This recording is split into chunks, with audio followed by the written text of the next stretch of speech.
Hello everyone, আজকে আমি রান্না করব দই কাতলা। যে কাতলা মাছ নিয়ে নিলাম, নুন হলুদ মাখিয়ে দিলাম, 5 মিনিট রেখে দিব। এখানে নিয়ে নিয়েছি গোটা জিরা, ধনে গুঁড়া, জিরার গুঁড়া, লঙ্কার গুঁড়া, তেজপাতা, কাঁচা লঙ্কা, পেঁয়াজ, আদা বাটা আর দই, এখানে কাজু বাদাম বাটা।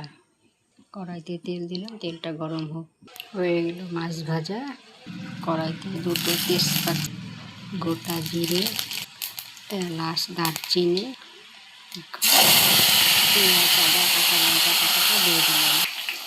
যে জলটা শুকিয়ে গেছে, হলুদ, জিরার গুঁড়া, লঙ্কার গুঁড়া,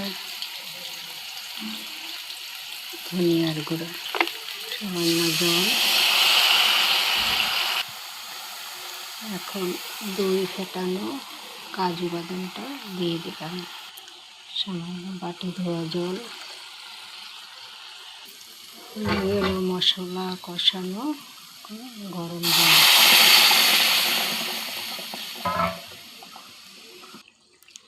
এক এক করে মাছগুলি দিয়ে দিব। এখন নুনটা দিয়ে দিলাম, সামান্য চিনি,